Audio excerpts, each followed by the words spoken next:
Primeramente al compañero, amigo, entrañable de tantos años, Javier, que ya Damián lo va a presentar, un compañero con el cual venimos compartiendo desde el sindicalismo internacional junto a la CMT, ahora junto a la CCI.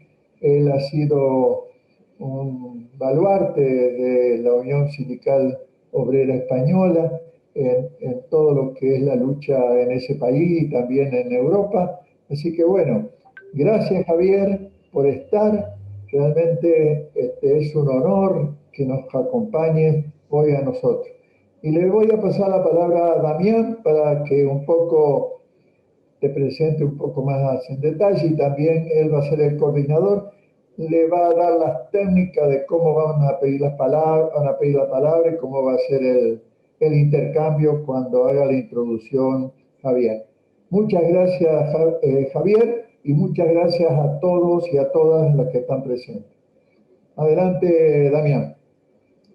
Sí, ¿qué tal? Buenas tardes a todos y a todas.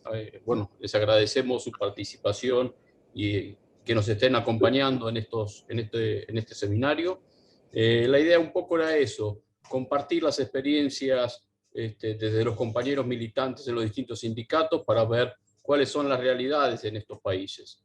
En este ciclo comenzamos con estos 4 países para tener un poco la idea de qué es lo que está sucediendo allí. Y bueno, la idea es realmente que todos podamos, luego de la disertación, poder hacer preguntas y consultarle a los compañeros lo que nos vaya surgiendo de lo que nos va comentando de su realidad sindical, en este caso en España. La modalidad que vamos a usar, tienen abajo en reacciones, tienen la manito que si quieren luego que diserte ponerla para hacer la pregunta o pueden enviar la pregunta por chat. Y bueno, y la idea es compartir estas experiencias, más que nada, y que puedan, los que tengan inquietudes, poder también compartirlas con el resto de los compañeros. El INCASUR ya hace mucho tiempo que viene formando y haciendo este tipo de encuentros. Ya hace más de 50 años, va a cumplir 50 años ahora, este año, en formación sindical. Y bueno, habitualmente nuestra forma de hacerlo era la presencial y obviamente nos hemos tenido que adaptar a estas nuevas circunstancias para poder continuar brindando también este tipo de formación y de información a los compañeros. Así que bueno, les agradecemos a todos la presencia y Javier, estás en uso de la palabra para comentarnos lo que te parece y comentarnos cómo es su realidad allí. Y luego, bueno, cuando él finalice, comenzaremos con las preguntas y, bueno, y con las inquietudes que tengamos. Gracias nuevamente. Javier, tuya es la palabra. Muchas gracias, amigos, compañeros y compañeras. Gracias por darme también esta oportunidad. Es un honor para mí poder compartir este rato. Me unen con vosotros muchas vivencias, muchas conversaciones, muchas veces que nos hemos encontrado con Ricardo, con Pancho, con Ramón, en fin.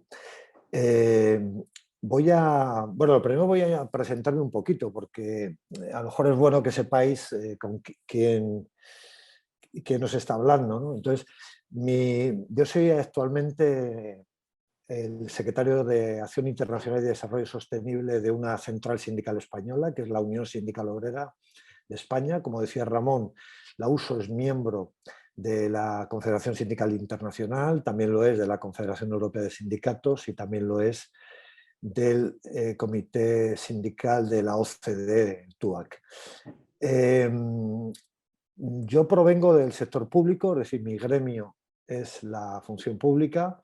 Procedo de mi puesto de jefe de servicios en el Ministerio del Interior, pero llevo muchísimos años dedicado totalmente a la actividad sindical, a la actividad gremial.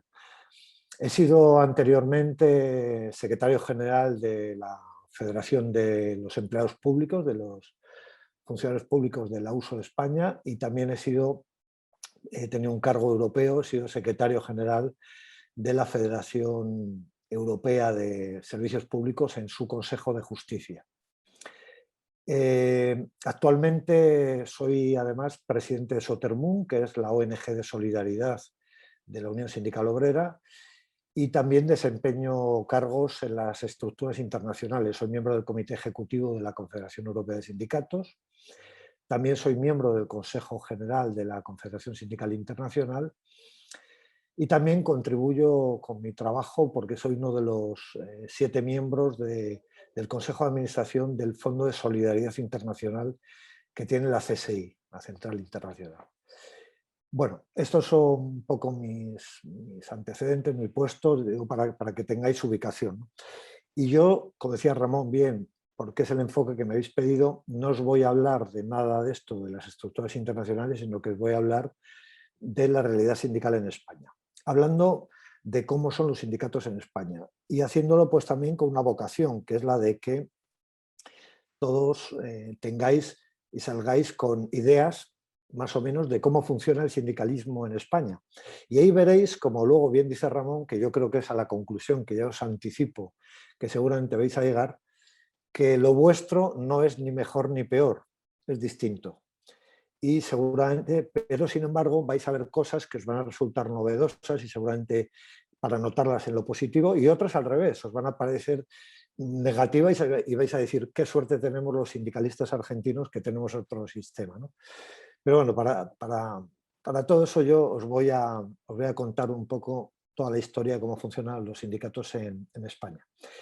Voy a dividir, digamos, o yo tengo preparado a vuestra lección, porque tampoco os quiero soltar aquí lo que decimos una chapa, es decir, soltaros un rollo muy largo.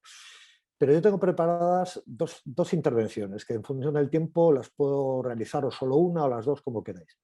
Una de ellas es el bloque de la realidad del sindicato en España, cómo funciona el sindicalismo en España.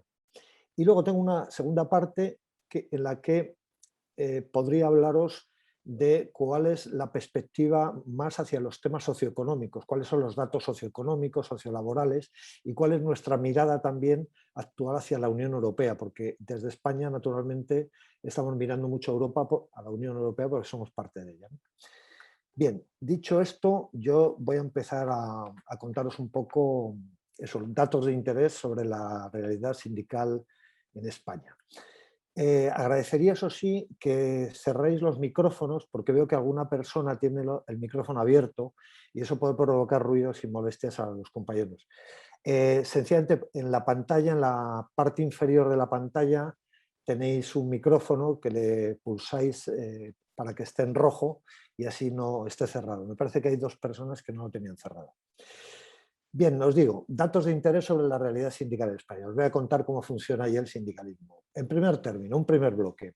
Particularidades de los sindicatos del sindicalismo en España. Primero contaros que la legislación española reconoce la libertad de afiliación y de constitución de los sindicatos, pero con ciertas limitaciones.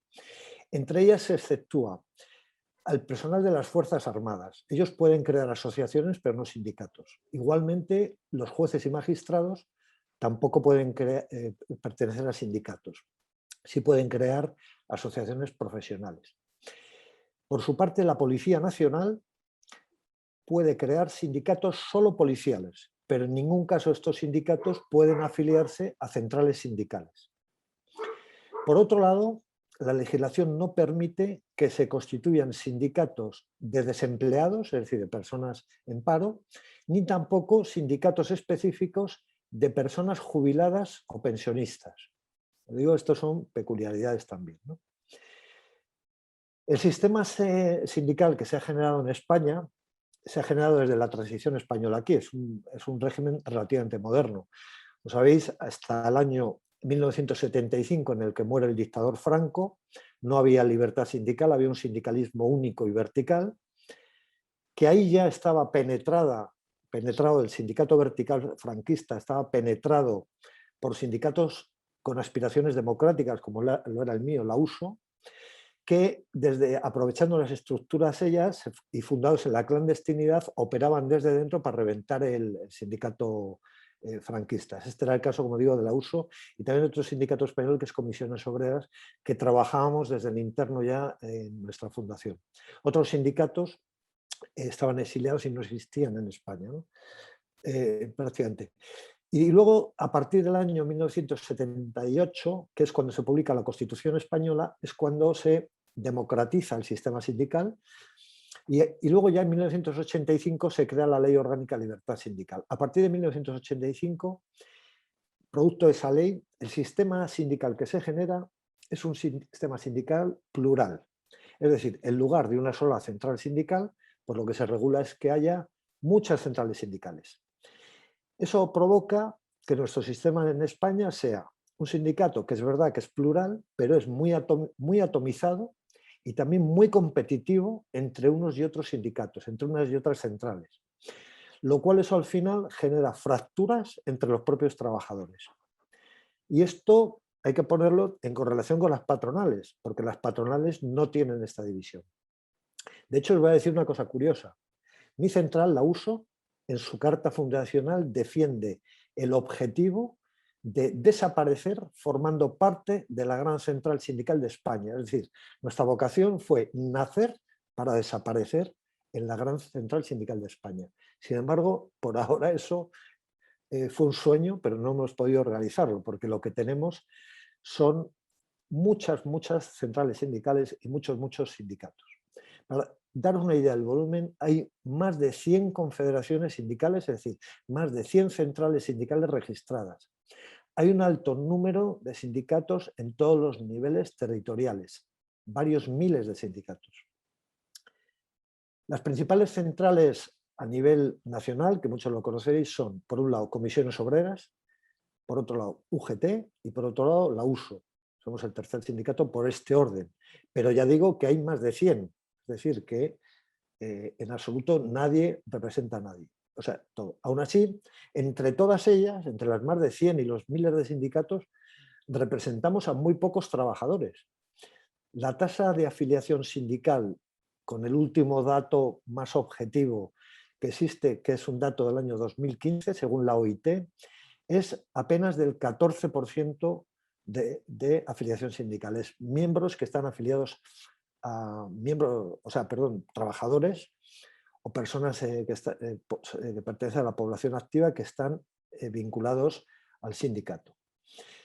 En ese mismo dato, para que lo comparéis, 14% en España, en Argentina era como del 28%. Es decir, prácticamente la mitad, o la mitad justo, del dato de la afiliación que tenía la OIT en Argentina. Este dato concretamente argentino es de la OIT del año 2014. La tendencia desde entonces, estamos en 2021 y más después de la pandemia, es de caída generalizada. En España y en todos lados, al igual que en Europa. Yo voy a hablar de lo que tenemos nosotros, de lo que tienen los demás, porque esto de los datos de afiliación también tiene mucho que ver con las declaraciones que hacen los sindicatos y con las investigaciones. Nosotros, el dato exacto es que a 31 de marzo de 2021 la USO tenía 126.157 personas cotizantes afiliadas, cotizantes que pagan cada mes su cuota sindical. El 42% de estos afiliados son mujeres. Y los sectores donde nosotros tenemos mayor presencia son el sector de servicio y el sector de la industria. Veo un segundo capítulo ya. Es el capítulo de la representación sindical. Nuestro sistema de representación es ciertamente muy complejo. Por un lado, hay un sistema de representación de cada sindicato.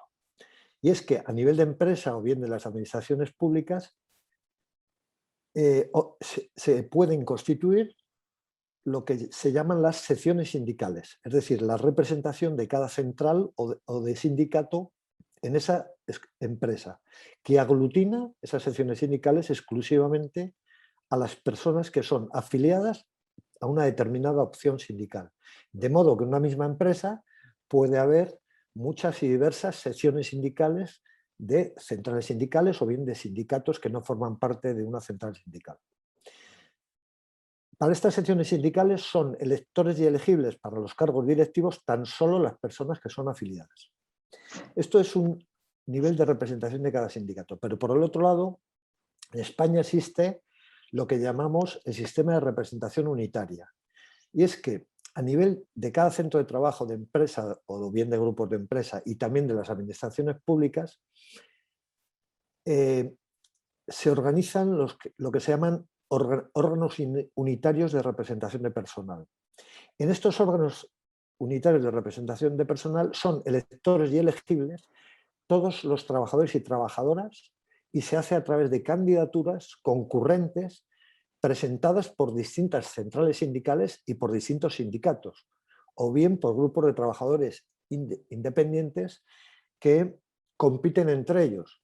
Es decir, ahí en una misma empresa se presenta una candidatura de comisiones obreras, otra de UGT, otra de uso, otra de otro sindicato, etc.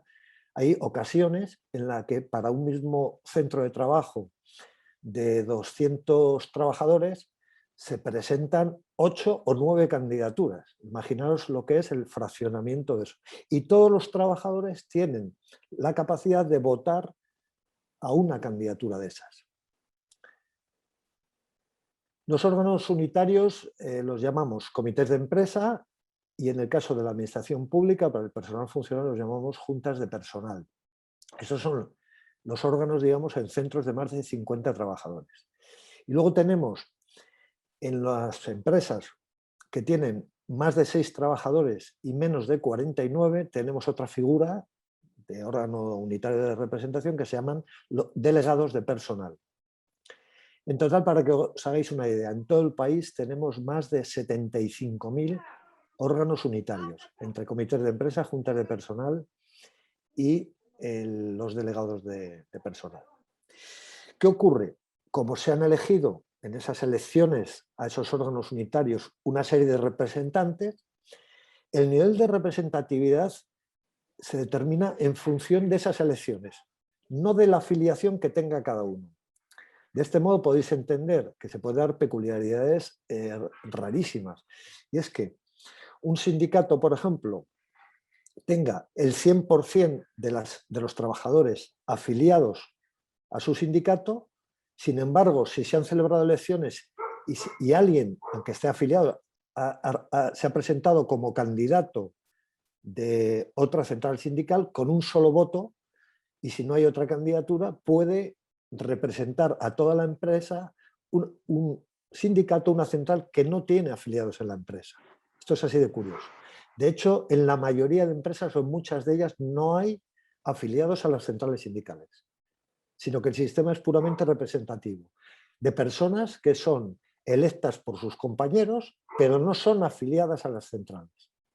Y este es un dato generalizado. Y es una perversión del sistema, naturalmente. Después decir que en función de los resultados, la legislación establece un nivel de representación y determina que tienen la condición de sindicatos más representativos a nivel estatal aquellos que acrediten una especial audiencia que sea superior al 10% del total de todos los elegidos en toda España, en todos los comités y juntas de personal.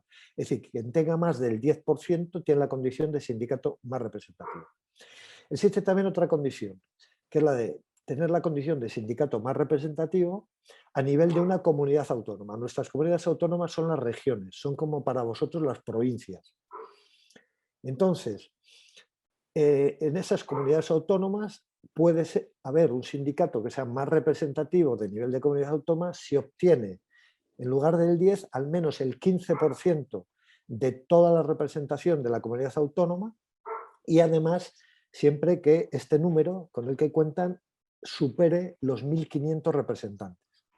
Y por supuesto que sean solo sindicatos de comunidad autónoma, que no estén federados o confederados en centrales de ámbito estatal. Para que os hagáis una idea de la representación global del país, a 31 de diciembre de 2020, 31 de diciembre pasado, había en España un total de 262.311 representantes de órganos unitarios. Sí, 262.000 personas que representan a los trabajadores, que son los que les han votado. Otra cosa es que de esos 262.000, muchísimos de esos miles no son afiliados a las centrales sindicales ni a los sindicatos. Decir que según los datos, que además os voy a enseñar ahora un gráfico para que os hagáis una idea visual, el 67% de esos 262.000 están adscritos a los dos sindicatos más representativos a nivel estatal, que son Comisiones Obreras y UGT.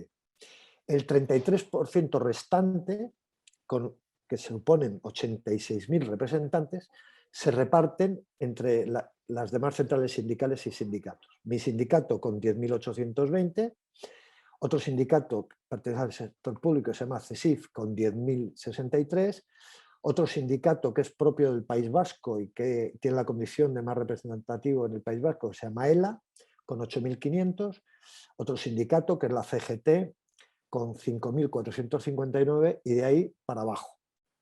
Os voy a enseñar, decía, a ver si lo puedo proyectar en la pantalla, os comparto la pantalla, una pequeña diapositiva, a ver si me deja. Ahora ya te pasé la posibilidad de compartir Vale, pantalla. Gracias. Un segundo.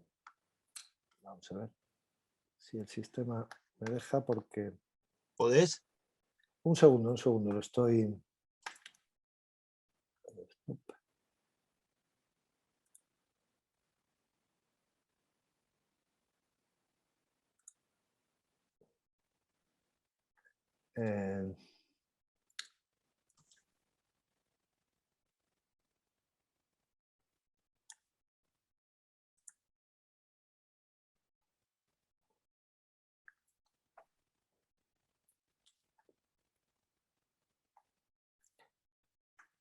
me está dando algún problema esto.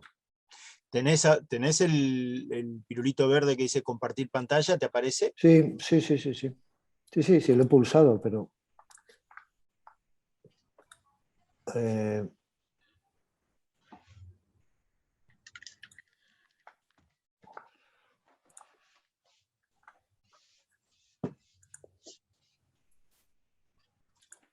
voy a pasar la condición de hospedador, a ver si funciona mejor. A ver, así.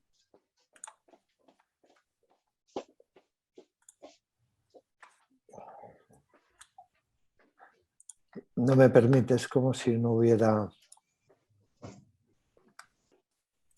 No me permite. Pero bueno, en todo caso, luego, mientras hablamos en el debate, si queréis, lo intento. Era por poneros un poquito ese reparto, precisamente ese gráfico de los 262.311 representantes sindicales. Paso rápidamente a otro capítulo. ¿Cuál es el sistema de negociación colectiva?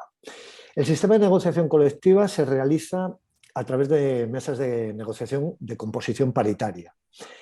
Por ejemplo, Uso, mi sindicato, negocia en más de 500 de estas paritarias, son unidades de negociación, ¿no?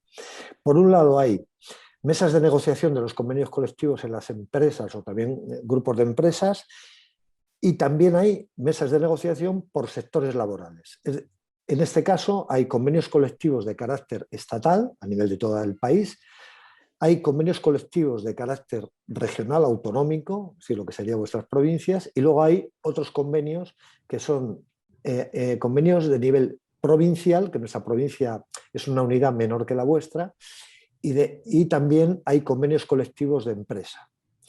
A su vez, en las administraciones públicas hay mesas de negociación propias, ¿no? Entre ellas son lo que se denominan mesas generales y sectoriales, tanto de la Administración General del Estado como de las comunidades autónomas o regiones y también de las municipalidades o administraciones locales. La participación sindical en las mesas de negociación, en estas mesas, está limitada a las centrales o sindicatos que representen más del 10% de la representación en los órganos unitarios del ámbito que se trate. Es lo que hemos hablado antes. Según la representación de esas elecciones de órganos unitarios, los sindicatos que tengan más del 10% de la representación pueden participar en las mesas de la negociación. Decir una cosa relevante sobre la negociación. Los efectos de la negociación colectiva para los acuerdos ahí alcanzados son de eficacia generalizada. Es decir, son efectos que se denominan erga omnes. Es decir, se aplica lo que se pacta a todos los trabajadores, con independencia de que estén afiliados o no a los sindicatos. Sí que hay una excepción a esta regla de eficacia general, y es que si el acuerdo alcanzado entre la patronal y los sindicatos no alcanza al menos el 50% del respaldo de la representación sindical de los órganos unitarios, entonces su eficacia se limita, no tiene eficacia general y se limita a aquellos trabajadores que se hayan adherido al acuerdo. Es decir, se tienen que adherir individualmente al acuerdo los trabajadores para beneficiarse de ese acuerdo. Estos son casos extremos porque en general la mayor parte de casos se aplica la representación, la eficacia general en todas las negociaciones, ¿no? Esto también perjudica mucho el que los trabajadores se deban de afiliar al sindicato, deben ser miembros del sindicato, porque en definitiva tienen privilegios derivados de la negociación colectiva y no tienen por qué estar afiliados al sindicato para beneficiarse de ello. Y además ellos no pagan nada, no hay ningún tipo de canon, porque se haya la negociación en nombre de ellos y los sindicatos pongan todos sus medios técnicos, humanos, etcétera, en la negociación. Es decir, ahí hay también una posición que permite, llamémosle, el egoísmo de trabajadores que no quieren contribuir con las centrales, con los sindicatos, que no quieren afiliarse y que sí se quieren beneficiar de toda la negociación que se haga. Después, quería comentar también, a efectos de la negociación colectiva, que después de una reforma introducida en el año 2012 por el Partido Conservador, el Partido Popular en España, se deterioró mucho la negociación colectiva y se han generado problemas muy graves que afectan a la estructura de la negociación colectiva. En primer lugar, a partir del año 2012, desde 2012, ocurre una cosa muy grave, y es que el convenio de nivel de empresa tiene prioridad sobre los convenios que son de marco sectorial o de marco estatal. Eso no en todas las materias, pero sí en un número importante de materias. Otra de las reformas que se hizo muy grave y muy perjudicial es que se ha eliminado la ultraactividad de los convenios colectivos. ¿Qué significa esto? Esto significa que cuando se negocia un convenio colectivo tiene un periodo temporal. Imaginemos un convenio colectivo del metal que se negocia para 4 años, 2021-2025. Muy bien.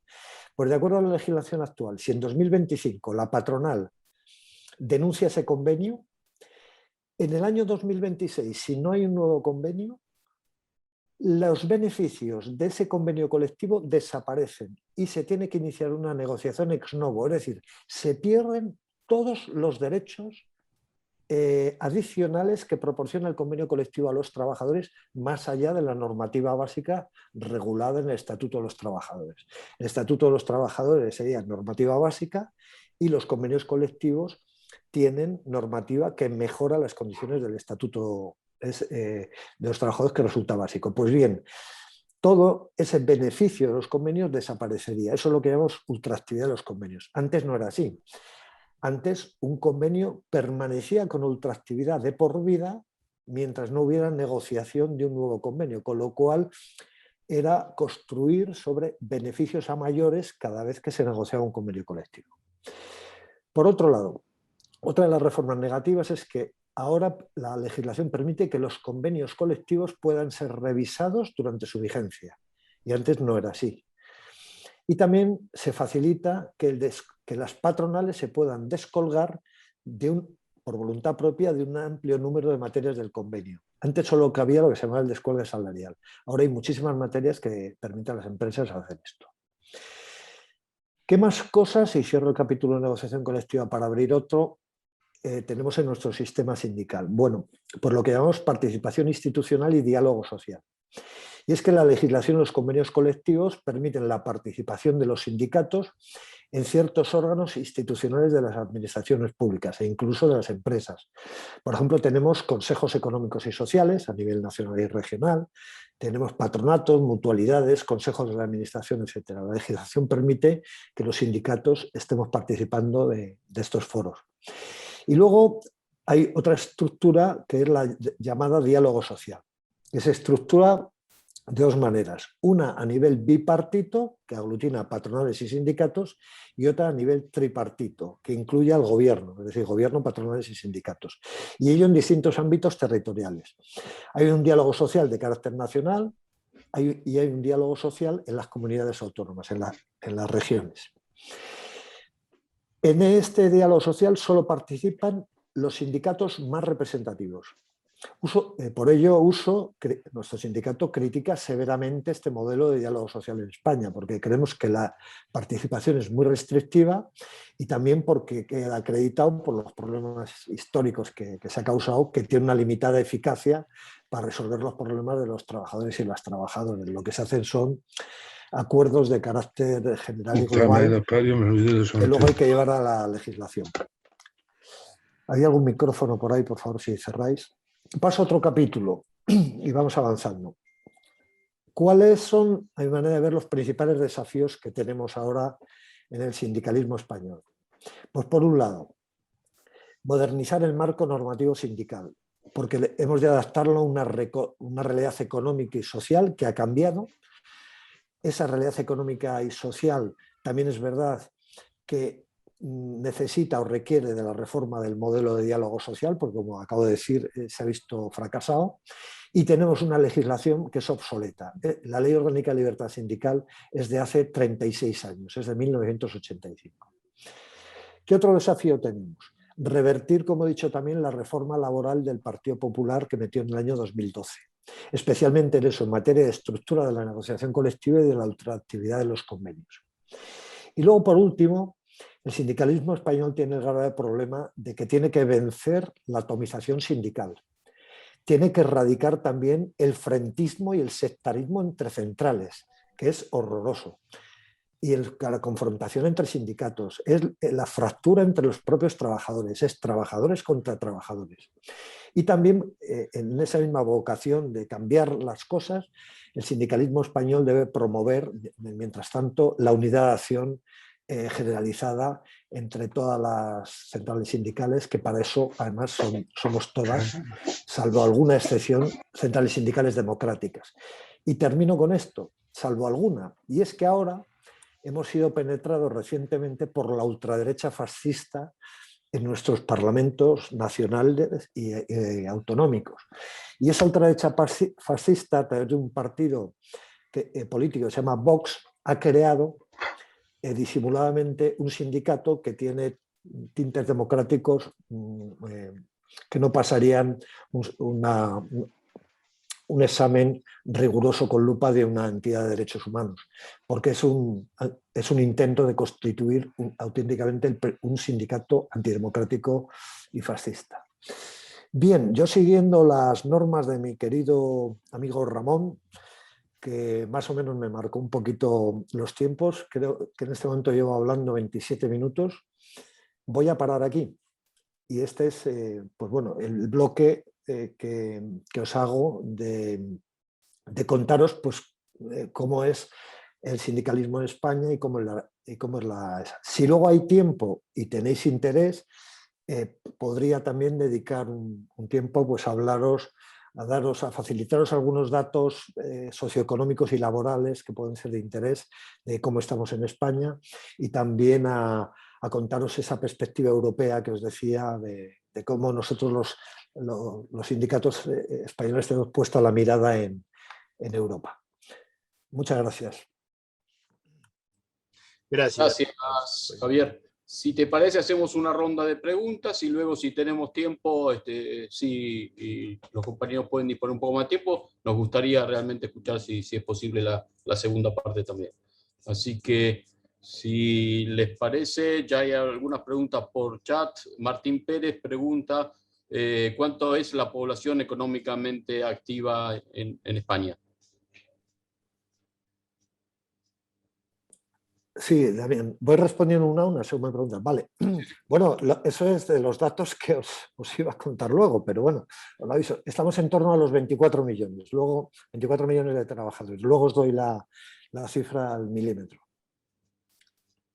Perfecto, muchas gracias. ¿Alguna otra pregunta? Yo había visto una mano levantada. Eladio, no sé si estás por ahí, había levantado la mano. No Uy, sé qué si... gusto, Eladio. Mi amigo Eladio.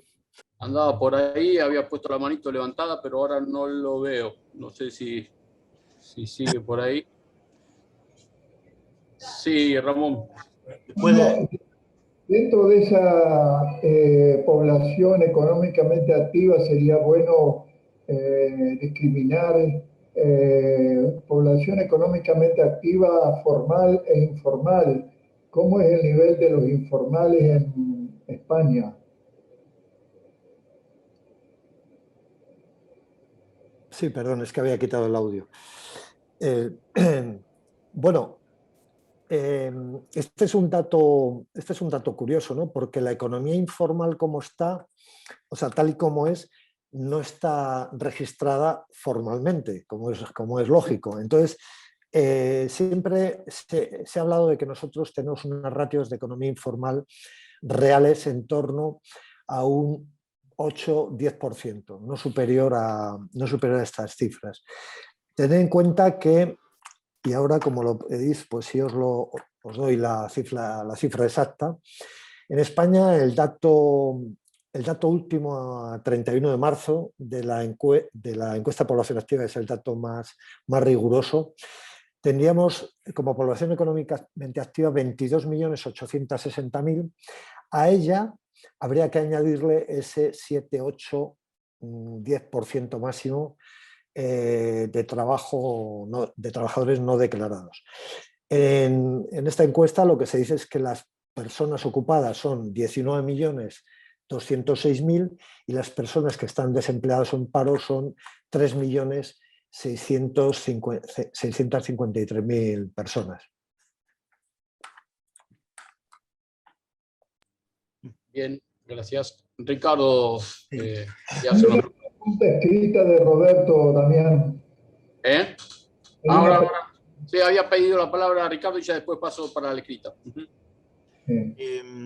Javier, me parece, digamos, que hay una gran atomización, como ustedes decían, ¿no? Hay, como decías, en el sindicalismo. En el escenario actual, digamos, que tiene España, el escenario político, digamos, ¿qué posibilidades hay de unidad, de una mayor unificación o de alguna unificación? Porque supongo que las entidades empresarias están mucho más unidas, digamos, es mucho más homogéneo, digamos. Entonces a mí me parece, digamos, me generó digamos, como un tema muy difícil de poder negociar, ¿no? Y la verdad es que lo que vos comentaste sobre esa ley del 2012 me parece desquiciante, digamos, justamente para toda la lucha de los trabajadores, porque es siempre un retroceso. No sé. Sí, así es. Así es. La reforma del 2012 fue realmente dramática. Fue una reforma a cuchillo. Ahora se han revertido buena parte de los daños de esa reforma, pero no todos. Entre ellos quedan pendientes los temas que he dicho. Pero sí, el actual gobierno ya ha modificado muchas de las cosas. Por ejemplo, una de las últimas también fue una reforma del Código Penal que precisamente perseguía o ponía en riesgo de una manera muy especial a los sindicalistas cuando estamos organizando manifestaciones en las calles, ¿no? Porque es una reforma del Código Penal que criminalizaba la protesta. Y especialmente, bueno, en España han sido más de 100 sindicalistas los sancionados penalmente por esa reforma. Afortunadamente eso lo ha revertido el gobierno, pero no esto otro que yo he comentado antes. Yendo a lo de la atomización sindical y las posibilidades de unidad sindical, realmente son complejas y no hay grandes noticias positivas, lo que es en los parámetros mayores, ¿no?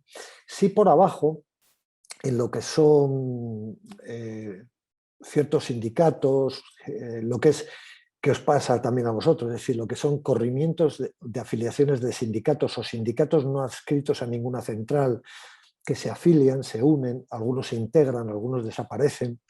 En todo eso sí hay algún movimiento, ¿no? Nosotros concretamente, pues hace apenas un mes hemos aprobado una integración de un sindicato que es la Asociación Independiente de Trabajadores de Justicia en España, del sector de la justicia, pues que se ha integrado con nosotros. Es un sindicato que pierde su personalidad jurídica y se integra en la central, y como afiliados directos de la central. Porque ese es otro tema que quizá no he contado, que también es relevante para ustedes. Nuestro sistema es más bien el de afiliación directa de los trabajadores a las centrales. Ese es el modelo habitual. Es raro y escaso el modelo habitual que ustedes tienen, que es el de trabajador afiliado al sindicato y el sindicato se afilia a la central. O sea, esa también es una diferencia muy grande con respecto a ustedes.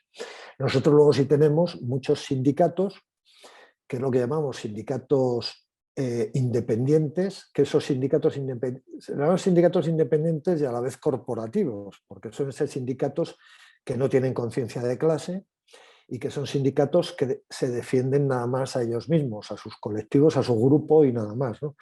Y no piensan y no tienen políticas de defensa global del conjunto de la clase trabajadora. Y esos sindicatos corporativos también son muy numerosos. Digamos que hay dificultades objetivas para conseguir la unidad por varias razones. Es verdad que durante muchos años, especialmente en el pasado, han primado muchísimo las diferencias ideológicas procedentes del ámbito político. En un momento dado, por daros datos, y esto era así antes, desde su fundación, el único sindicato auténticamente autónomo en España era la Unión Sindical Obrera, era mi central. ¿Por qué? Porque había las otras centrales sindicales que eran Comisiones Obreras, era una central vinculada al Partido Comunista de España. La UGT, Unión General de Trabajadores, estaba vinculada al Partido Socialista Obrero Español y así otras cuantas más. La nuestra era la verdaderamente autónoma. ¿Qué ha pasado con la evolución del tiempo? Pues que estos sindicatos, estas centrales, UGT y Comisiones Obreras y otros son hoy día centrales que hay que creerlas que sí que son realmente autónomas, son centrales que no dependen del Partido Comunista ni del Partido Socialista, tienen independencia.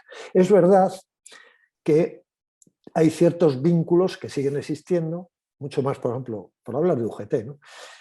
Lo quiero hacer con toda la franqueza, no por cuestionar, sino por hablar de cómo es el modelo español, ¿no?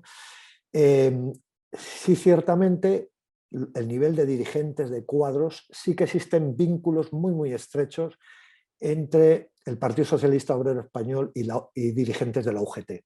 No ocurre así, por ejemplo, en comisiones obreras con los partidos de izquierda, sea Unidas Podemos, Izquierda Unida o todavía el Partido Comunista que existe. Con todo esto, ¿qué quiero decir?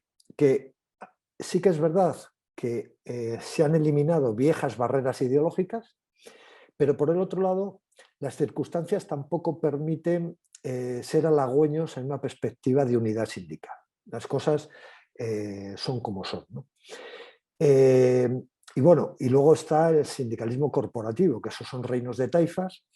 Ahí se maneja de todo, se maneja dinero, se manejan recursos humanos y se manejan reyezuelos. Vosotros en el sindicalismo argentino lo conocéis mucho mejor que yo, pero yo conozco algunos reyezuelos sindicalistas argentinos, que son reyes en sus respectivos ámbitos y son como personas que no están dispuestas a renunciar a su reinado bajo ningún concepto, ¿no? Eso dificulta mucho, los personalismos, todo eso, sobre todo los sindicatos que hablamos corporativos aquí en España, perjudican mucho las posibilidades de unidad. Espero con esto, Ricardo, haber contestado a... Sí. Gracias.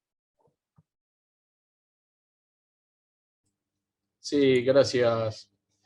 Mariano Barnachea tenía una consulta también, Javier. Hola, bueno, ¿qué tal, Javier? Mi nombre es, como decía el compañero, Mariano Barnachea, pertenezco a la Unión Personal Auxiliar de Casas Particulares, del Servicio Doméstico, y pertenezco también a la CGT Regional, la zona oeste de acá de Argentina, que es Luján, Rodríguez, Mercedes. Bueno, no sé si conocerá la Basílica, por ahí le suena a Basílica, es la Virgen de Luján. Así que bueno, estoy en esta zona. En estos momentos estoy en Luján. Así que, un poco para presentarme. Antes que nada, decirle, bueno, no se quedan atrás también, con varios problemas, la verdad que lamento escuchar algunas cosas, lamentable, porque no se ve, no sé si están haciendo alguna acción concreta con todo esto de enfrentar a los trabajadores y todo esto, escucharlo. Yo la verdad que tenía otra imagen. Lógicamente toco de oído, ya bastante problema tengo con la parte gremial, sindical de Argentina, pero toco de oído y la verdad que siempre a España, bueno, a Europa en general, bueno, tenemos sindicatos más unidos, más fuertes, quizás algo que mamé más de chico, digamos, pero bueno, ahora con todos estos datos, la baja en la afiliación o poca afiliación, que acá había tomado nota, ¿no? Que algunos que no se afilia tiene los mismos beneficios que el afiliado, entonces ahí se complica también, ¿no? La afiliación.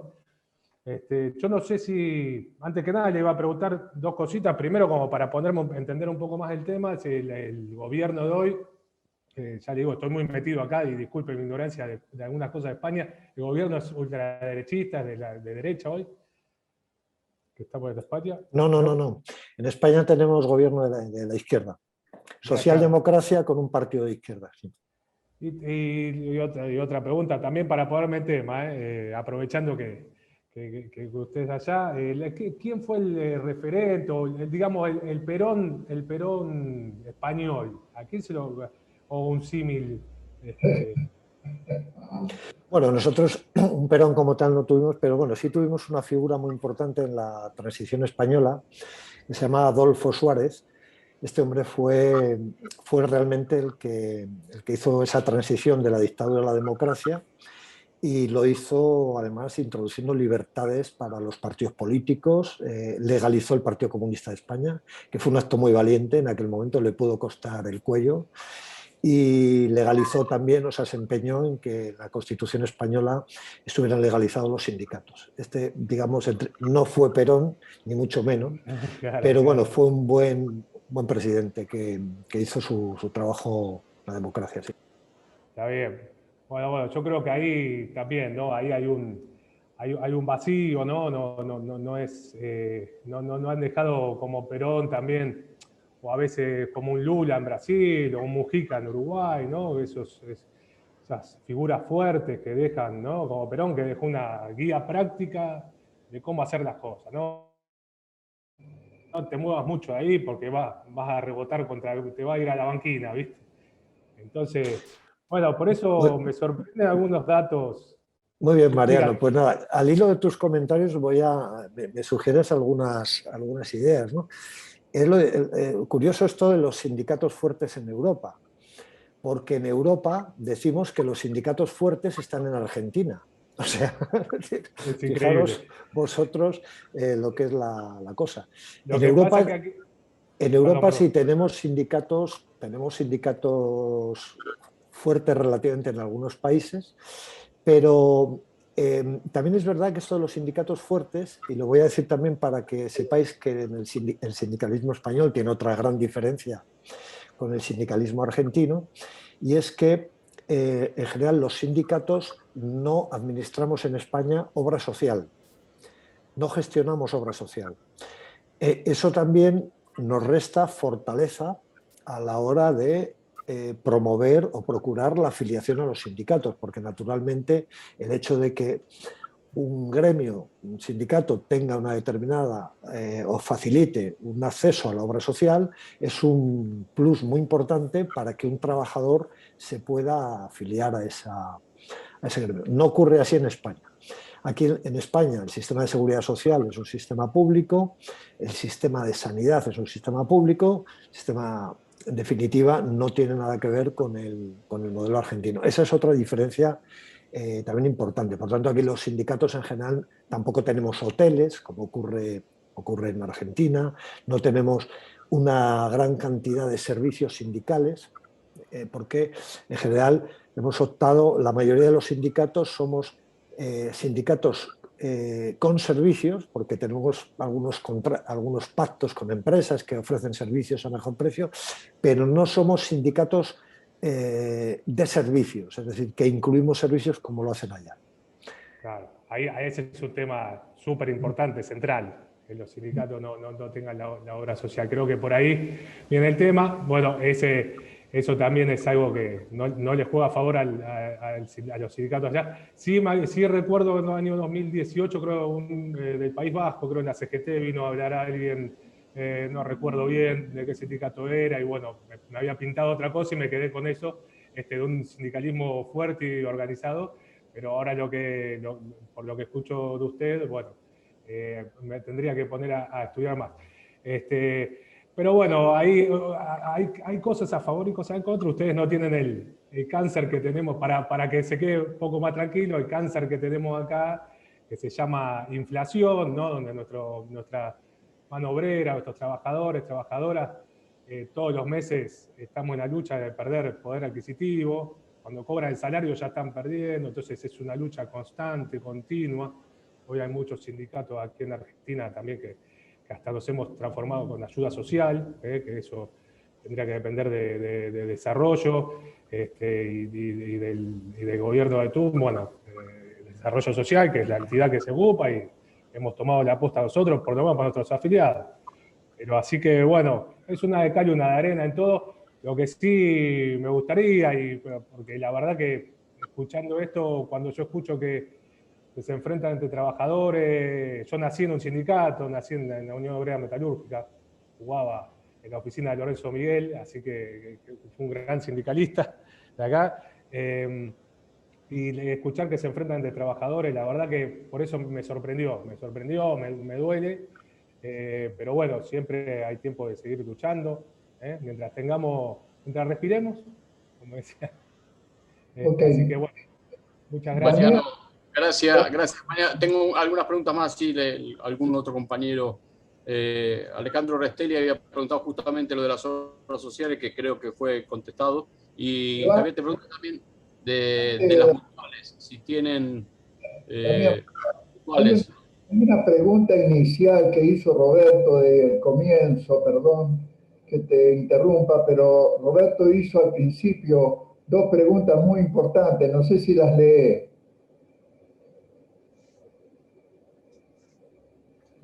No están. Las leo. Pues yo no las encuentro, Las leo porque Roberto hizo la primera pregunta. Dice, parecería que la atomización se genera a propósito para disminuir el poder de los trabajadores. Pregunta, ¿qué diputado o qué partido intervinieron en el dictado de las leyes de asociaciones profesionales en España? Y pregunta después, ¿cómo intervienen las organizaciones patronales en las elecciones de los delegados? Bueno, pues muy interesantes. Sobre la segunda, la patronal no interviene para nada. De hecho, hay vigilancia importante de la justicia y de la autoridad laboral para que eso no ocurra. Respecto de la primera, la Ley Orgánica de Libertad Sindical del año 1985 fue negociada y gestionada por un gobierno del Partido Socialista. Estaba al frente del gobierno Felipe González. Y para negociar esta ley sí hizo un pacto, porque en aquella época estaba en minoría del gobierno, hizo un pacto con el Partido Nacionalista Vasco. Y en ese pacto con el Partido Nacionalista Vasco sí salió un cierto fruto de beneficio para los vascos y otros en forma de pago de la negociación, que fue permitir esa peculiaridad de que puede ser sindicato más representativo a nivel autonómico, un sindicato que tiene más del 15% de la representación. Eso fue un regalo que le hizo y eso ha permitido que en el País Vasco haya un sindicato importante que se llama ELA, que es un sindicato solo del País Vasco. Bueno, también tiene presencia en Navarra, en otra comunidad autónoma, pero fundamentalmente en el País Vasco. Y es un sindicato que ha podido crecer y desarrollarse gracias a esa normativa que fue hecha a su medida. por sus vínculos entonces con el Partido Nacionalista Vasco. Y eso se negoció así. Entonces, ¿en qué medida la legislación, o qué partidos negociaron y proporcionaron la atomización? Bueno, pues fue el Partido Socialista esto. Yo creo que en aquel momento había vocación de pluralidad, de proporcionar pluralidad sindical. Lo que nadie preveyó era el desastre que se iba a organizar, como ocurre ahora y vemos los datos, que es que no es posible, eso le beneficia muchísimo a la patronal, por eso esto no va a cambiar, porque la patronal está que se frota las manos, con miles de sindicatos territoriales y con más de 100 centrales sindicales, la patronal está encantada, cuanto más divididos mejor, ¿no? Entonces, bueno, esto es un problema. Y luego sobre la última pregunta que hacía Alejandro, sobre las mutuales, nosotros, los sindicatos, las centrales, no podemos formar mutuales. Las mutuales se conforman mediante pactos con las patronales. Entonces, si hay posibilidad mediante un pacto, un acuerdo, un convenio colectivo, o bien en la administración pública mediante acuerdos que se han realizado históricamente, es como se han conformado esas mutuales, ¿no?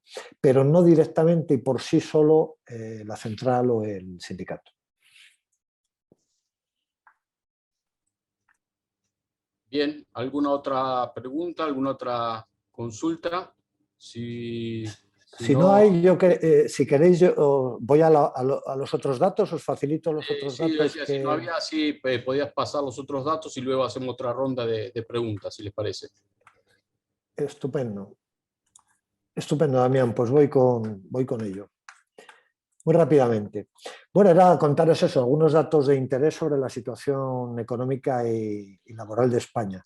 Yo aquí sí había presentado una presentación en PowerPoint, pero como no puedo presentar en la pantalla, os la voy a contar, ¿no? El primer capítulo... Perdón, ¿querés que lo intentemos, Javier, de nuevo? Venga, lo intento de nuevo, vamos allá. Espérate que te tengo que pasar otra vez la habilitación. La habilitación, a ver si... Vamos a ver. A veces cerrando y volviendo a abrir el archivo, el Zoom lo reconoce. A veces el Zoom capaz no lo reconoce, entonces hay que cerrarlo y volver a abrirlo. Sí, vamos a ver.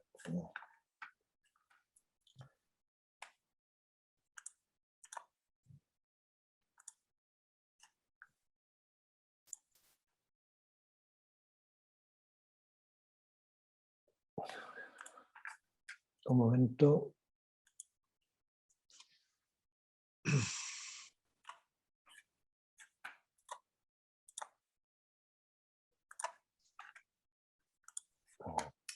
Vamos a ver.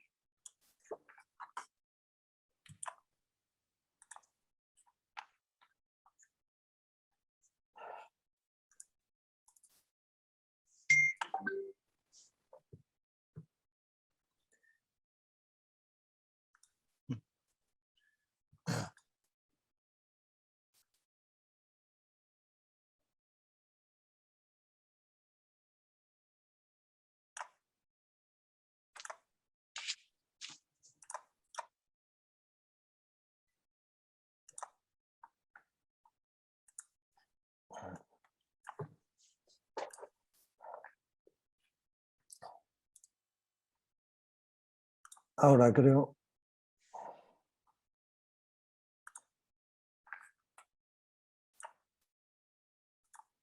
A ver, ahora.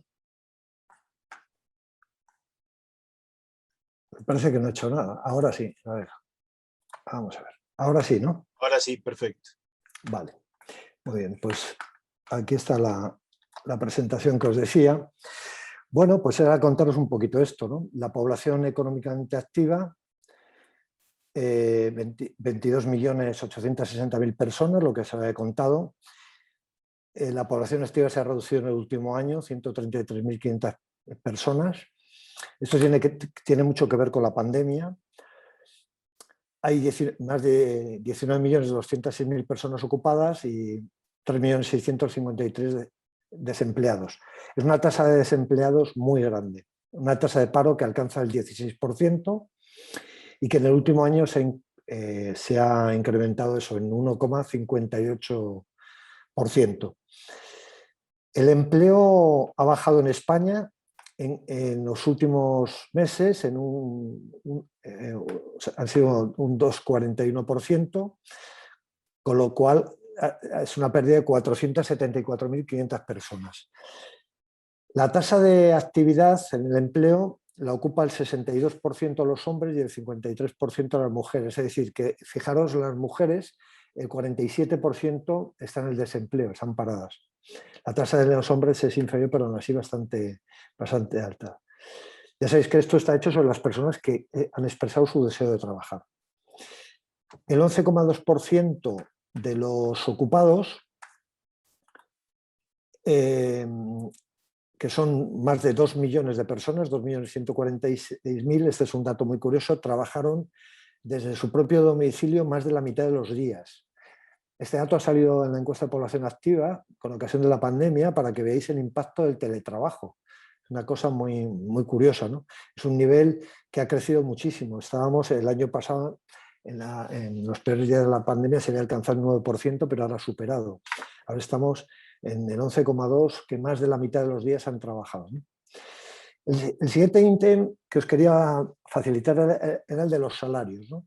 Es que el salario mínimo interprofesional en España está, o sea, por tanto, aplicable a todos los sectores profesionales, está eso en 31,66 €, que son, os lo he puesto en dólares porque seguramente os hacéis mentalmente más fácil la idea. Está salario mínimo diario, 38,23 $. Al cabo del mes, 1.147 $. Y si hablamos de salario en un año, que se formalizaría en 14 pagas, 12 pagas mensuales más 2 pagas extraordinarias, sería de 16.060 $. El salario medio en España el año pasado fue de 32.517 $.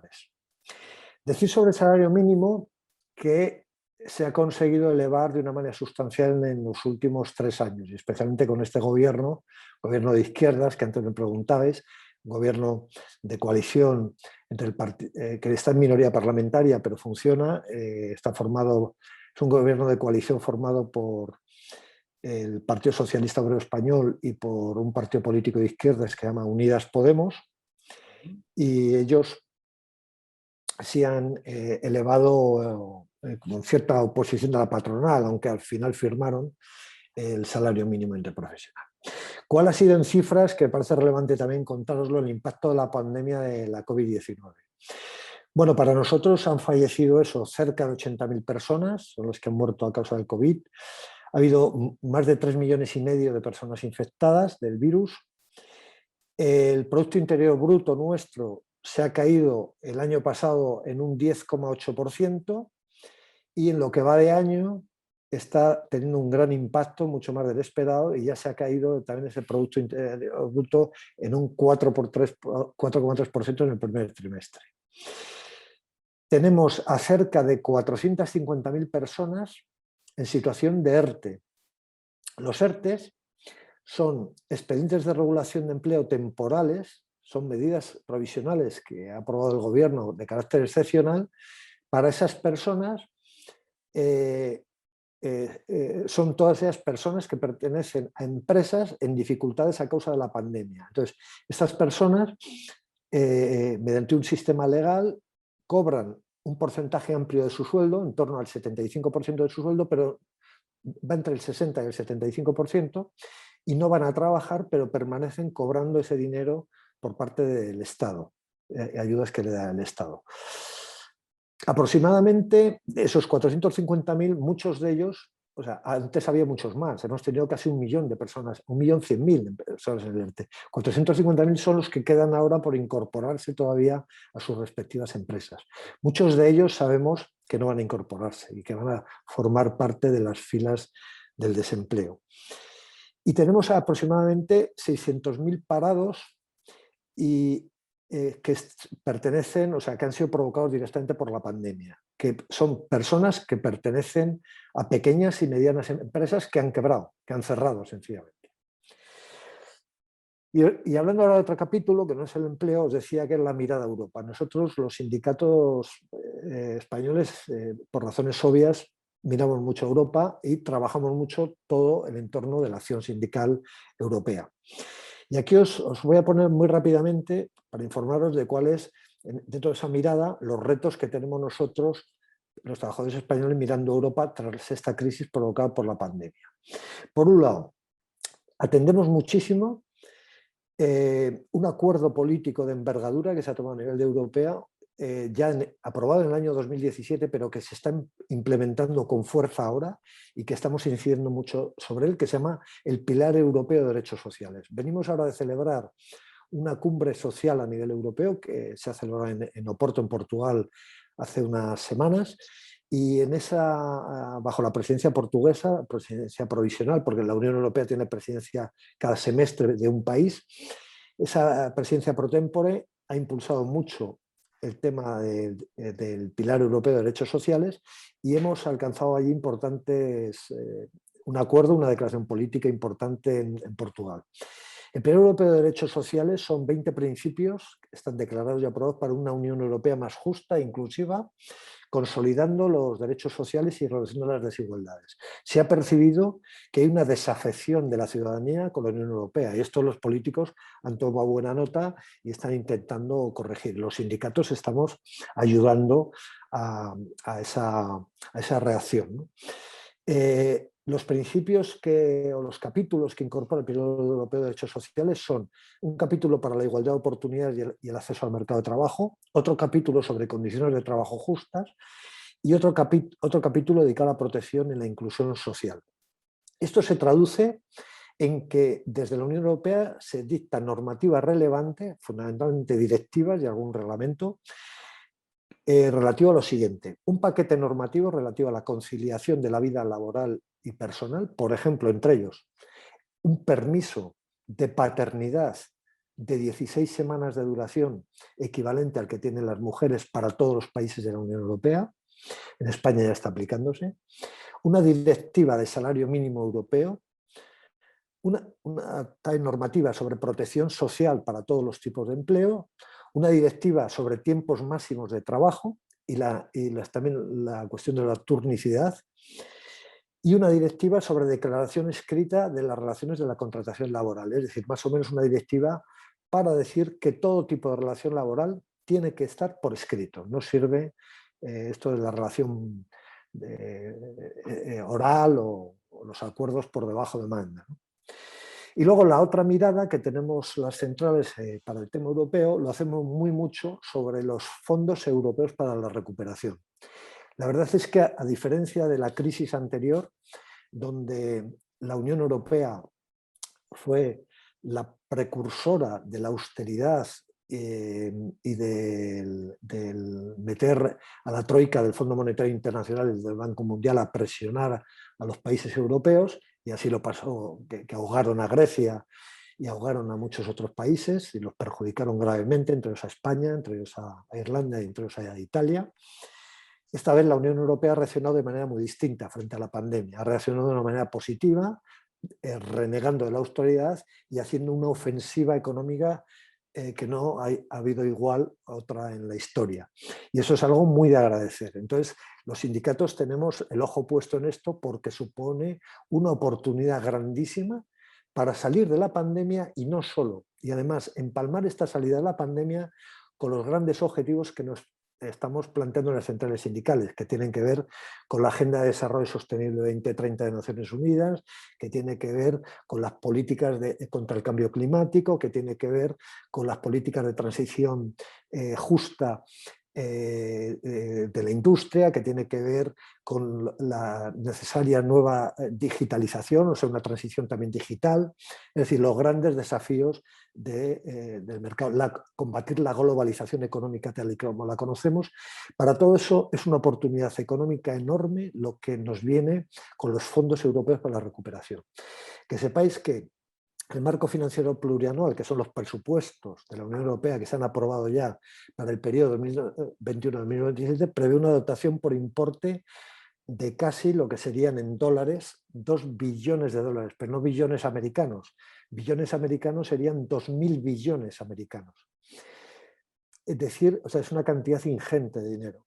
Que solo el programa Next Generation EU es un programa que está dotado con 750.000 millones de euros, aproximadamente también 800.000 millones de dólares. España va a recibir de esos 140.000 millones de euros, que es mucho dinero. La mitad de ello va a ser en transferencias directas, es decir, dinero que España no tiene que devolver, van a ser aproximadamente 68.000 millones, y luego otra parte, unos 72.000 millones, que sí va a haber que devolverlo, pero va a ser en préstamos prácticamente al 0%, o incluso con interés negativo. Solo digo por lo de la inflación que comentabais antes, fijaos, tipos de interés negativo, o sea, es decir, que te pagan por prestarte dinero. O sea, esto es tremendo. Una Bien, locura. Tremendo. Bien, decir también sobre este fondo de recuperación que el instrumento para la recuperación de la residencia está dotado en total con 338.000 millones y para España la previsión es de casi 70.000 millones de euros. Hay otro fondo que es el fondo REACT-EU, que tiene una dotación para España de casi 11.000 millones. Este es un fondo destinado para la regeneración de empleo en zonas muy afectadas por la pandemia. Luego está el FTJ, que es el Fondo de Transición Justa. Es un fondo que nos va a permitir 790 millones. Este fondo es casi prácticamente íntegro destinado al sector de la minería en España. Tenemos también, para reconvertir el sector de la minería,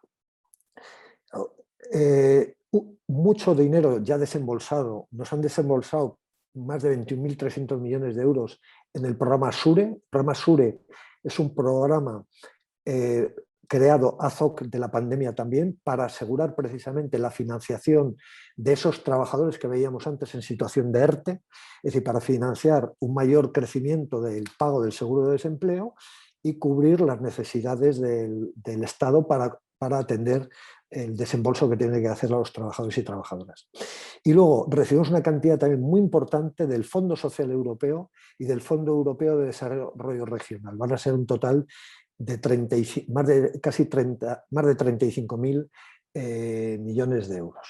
Bueno, estos son en definitiva los fondos a los que nosotros le metemos la mirada y que van a suponer, sin duda alguna, un revulsivo muy importante para las centrales, para tener una oportunidad de verdad de un próspero futuro para los trabajadores. Os daba aquí en esta diapositiva mis gracias y os dejaba también el correo electrónico por si alguno queréis hacer preguntas o adición, normalmente cualquier consulta en internacional@uso.es, pues ahí con mucho gusto me tenéis.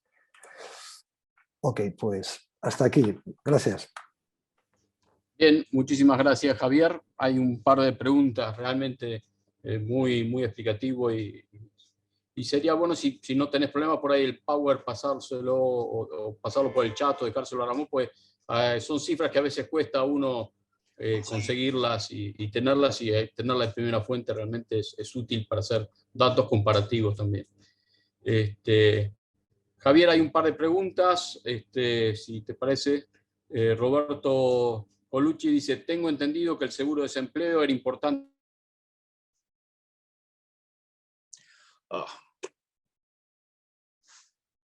Se nos congeló. Perdón, se congeló la imagen, Damián, y no te escuché.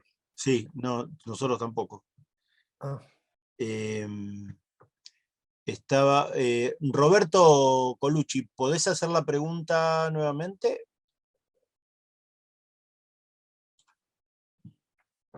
Sí, puedes abrir el micrófono. Sí, Roberto. lo hago. No, Javier, yo tengo entendido, no sé, esas cosas que quedan en el inconsciente colectivo, que el seguro de desempleo era muy importante en España en algún momento. Comparativamente, yo digo, un desempleado en España vive mejor que un desempleado en Argentina. Esa era la pregunta. Bueno, desconozco bien vuestro sistema. Sí puedo dar un dato aproximado. Un trabajador con más de 18 años,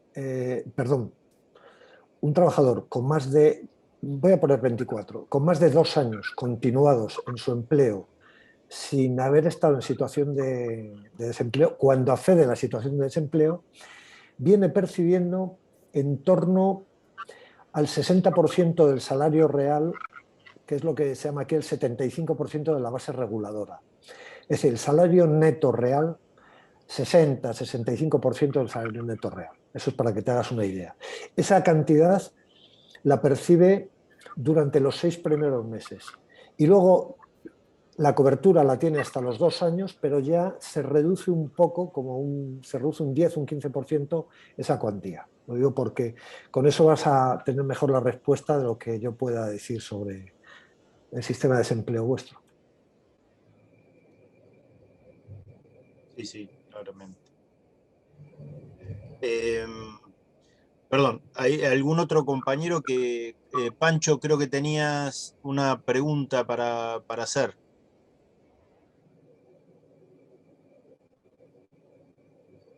Micrófono, Pancho. Sí, gracias, compañero. Gracias, Javier, por tu información. No, yo hice 2 preguntas y después, si me permitís, hay un minuto de tiempo, me gustaría hacer un comentario. Las 2 preguntas que te hice son si en la idea que están planteándose en Europa de las modificaciones que se introducen en las normativas del trabajo, está prevista rebajar el horario de la jornada. Y la otra pregunta es una constatación que después quiero hacer un comentario. Tengo entendido que la cotización es digamos, es un dato muy serio para los sindicatos europeos. No sé si para todos, esa es la idea que yo tengo de la Europa occidental, para la contabilización de sus afiliados. O sea, tal cotización, tanto afiliado. Pregunto, ¿eso es así? Sí, hola Pancho. Hola. Qué gran alegría verte, amigo. Bueno, sí, es así. Es decir, nosotros por eso, yo antes di la cifra que yo se ha dado de las personas afiliadas a la USO son cotizantes. Nosotros distinguimos muy mucho quién paga y quién no paga. Quien paga, quien cotiza a la central es afiliado. Quien no cotiza a la central no es afiliado. Dicho eso, sobre lo anterior, la jornada de trabajo. La jornada de trabajo, en esa normativa europea que nos puede mejorar, el Pilar Europeo de Derechos Sociales, ahí lo único que se va a tocar, esa es la previsión, es limitar la jornada máxima de trabajo, pero no reducir el horario de trabajo. Es decir, ahora tenemos una disquisición, bueno, he dicho un intento hace años de que actualmente tenemos una limitación europea de una jornada máxima semanal de 48 horas de trabajo. La jornada la quisieron subir a 60 horas semanales. Eso no prosperó, hubo una confrontación sindical dura. Y ahora quizás esa cifra de 48 se consiga bajar, pero no mucho, a 45, una cifra así. Los países son muy diversos, no es lo mismo Suecia que Bulgaria, por ejemplo, ¿no? Sí que es cierto que también esta es una competencia a nivel nacional y ahí incluso los propios sindicatos pues somos también muy reacios a que nos pongan lo de fuera, ¿no? Entonces a veces decimos, a ver si nos ponen la limitación búlgara y en España que tenemos habitualmente las jornadas de media, se trabajan 40 horas semanales, esa es la media, en el ámbito público 37 horas y media, pues a ver si nos lo van a subir y nos lo ponen a la búlgara, ¿no? Y nos meten 48. No, bueno, por eso que tenemos las centrales tenemos cierta reticencia de cuidar ahí lo nacional.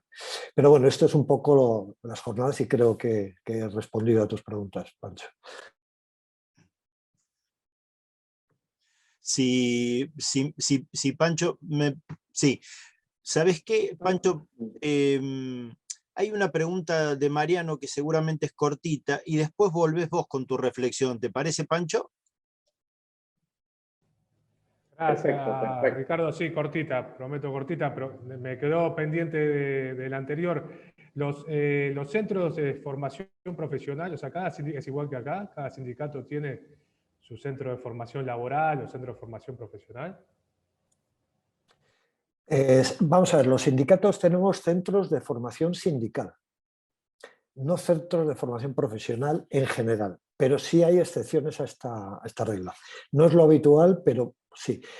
En ocasiones hemos organizado. Ahora ocurre una cosa, el sistema de formación profesional lo han modificado recientemente, hace apenas un par de años, y es un sistema en el que se ha permitido entrar libremente a todo tipo de empresas, de manera competitiva con la formación que imparten los sindicatos.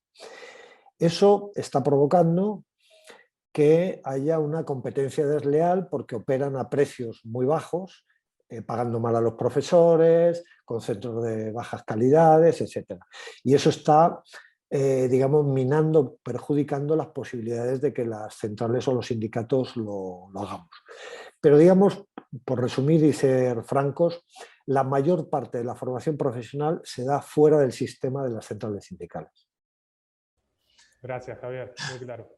Pancho. Y gracias, Ricardo. No, yo le preguntaba, te hice esas dos preguntas, Javier, porque me parece que son dos cosas importantes. Sobre el horario de la jornada es una discusión o un interrogante que está planteado a nivel mundial de una forma de atacar el desempleo, reduciendo la jornada de los trabajadores, manteniendo su salario para posibilitar la incorporación de nuevos trabajadores. Por supuesto que la patronal en eso no está muy conforme ni participa de esa idea. Pero es importante saber si el movimiento sindical internacional lo asume, porque es una presión interesante. Lo otro es más bien una cuestión de tipo interna, que quiero compartir con ustedes y mis amigos argentinos, particularmente con Javier, porque yo tengo la idea de que efectivamente, como dijo Javier, eso es un dato muy serio, pero me parece que no es para todas las organizaciones. O sea, que no todas las directivas asumen esto con la seriedad. Y voy a dar un dato concreto. Yo participo en la Comisión Mundial de Estatutos y Finanzas de la Industrial, que es una de las GUF más importantes del mundo. Bueno, la GUF de Industria canta 50 millones de afiliados. Posiblemente este dato lo tenga Javier. Pero yo he tenido la oportunidad de ver los balances, no he hecho este comentario que voy a hacer ahora, sino que lo he observado en los balances. En realidad los cotizantes presupuestados para el 21 en adelante son de 10 millones. Entonces, públicamente decimos que tenemos 50, pero realmente los tipos que ponen son 10. Entonces, eso me ha permitido ver o dudar de la información tanto que da la CCI como en América Latina la CCA. Que me parece, o sea, ese es un argumento que nosotros en América Latina usamos, ¿no? Cuando hay que cobrar, ponemos que somos más, cuando hay que pagar, decimos que somos menos. Eso es una trampa que no está bien, me parece que no es válida, porque terminamos engañándonos a nosotros mismos. Digo esto porque tú sabes, y como información para los compañeros que no me conocen, bueno, yo he tenido la suerte de participar como parte de la CMT en todo el Congreso y de la CTA en América, de la CLAT en América Latina, en la discusión de la unidad sindical mundial. Yo he defendido esa posición porque me parece que el concepto de la unidad es el que daba Javier, que comparto. O sea, la única forma de resolver este problema es que los trabajadores estemos unidos, si no estamos liquidados. En el caso argentino, si no logramos resolver el tema de la unidad, creo que vamos a perder notablemente. Pero lamentablemente yo hoy estoy muy desconforme con la práctica de la unidad, porque es una unidad no justa. Por ejemplo, en el proceso, vuelvo a la industria porque es lo que yo conozco en forma directa. Puedo observar las otras JUF, pero En el proceso unidad, realmente, mi conclusión, yo le he discutido eso con Manuel Zaguirre en su momento, fue un acuerdo que pensaba entre europeos con un beneficio para los europeos. No sé si para todos los europeos, porque no creo que España o Portugal o mucho menos Europa del Este haya tenido el mismo tratamiento. En el caso de Europa del Este estoy absolutamente seguro que no fue el mismo tratamiento. Por ejemplo, en el caso de la industria, la FITIM, o sea, metalúrgicos, se negó a participar del proceso unidad. El sector industrial tuvo procesos que se fueron dando, se sumaron primero uno y después otro. La FITIM se sumó al último, y la FITIM, como una organización muy fuerte, monopolizó esto. Realmente ese sector está conducido por lo que era en realidad es la IG Metall, o sea, lo metalúrgico alemán. Este es el corazón de la mayor fuerza. ¿Y cuál es su práctica? En Alemania han llevado una política que yo me parece visto desde afuera muy buena, porque ellos han centralizado en su central, han organizado en su central 7 u 8 federaciones, creo que son 7 en este momento. O sea, para los compañeros que no conocen esto, o sea, hay en la CGT de Alemania hay 7 federaciones que son los miembros, los socios. Están fusionados todos los sectores. O sea, se ha producido una concentración de poder arriba, pero una dispersión de poder abajo. Porque ese cuento del pluralismo sindical y de la libertad sindical ha traído como consecuencia que nosotros tengamos más de 3.000 organizaciones, Argentina me refiero, 3.200, los brasileros 12.500. Los brasileros tienen 13 centrales sindicales. Nosotros, por suerte, somos 3 nomás, pero deberíamos ser una. Entonces, realmente hay una división abajo y una representación unitaria arriba. Y la verdad que eso a mí me lleva no solo a una disconformidad, sino a una desconfianza de qué es lo que realmente se cocinan en los centros de poder de decisión donde la CCI está participando. Discúlpame pero me parece que es un tema que nosotros deberíamos analizar mucho más con nuestros compañeros y amigos de Europa, porque es una preocupación que me parece que tiene una razón de justicia. Muchas gracias. Gracias, Pancho. Si me permiten, le voy a pasar la posta a Ramón para ir cerrando la actividad. Micrófono, Ramón. No sé si Javier quiere aportar algo más a esta reflexión. Bueno, esta de Pancho es muy larga. Sí, o sea, yo comparto lo que ha dicho. El sindicalismo está también lleno de malos ejemplos en esa construcción internacional, ¿no? Pero bueno, yo creo que al final, pues mira, lo que estamos haciendo hoy, lo bueno es, no hay modelo perfecto, lo sabes tú muy bien, Pancho, no hay ningún modelo perfecto. El modelo unitario no es perfecto, el modelo muy plural tampoco lo es, y efectivamente, y si hay concentración de poder, pues muy mal porque genera unos riesgos de quiebra democrática de los sindicatos, y eso es gravísimo. Pero dicho esto, creo que debemos de hacer un ejercicio pues, como el que estamos haciendo aquí esta tarde.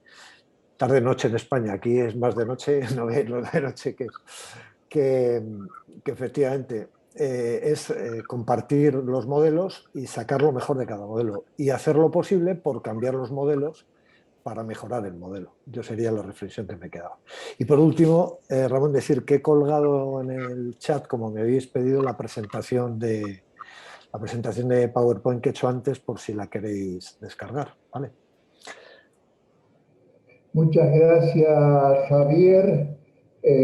Sí, yo creo que la reflexión de Pancho y la tuya tiene que ver con la preocupación que nos ha llevado a este tipo de eventos.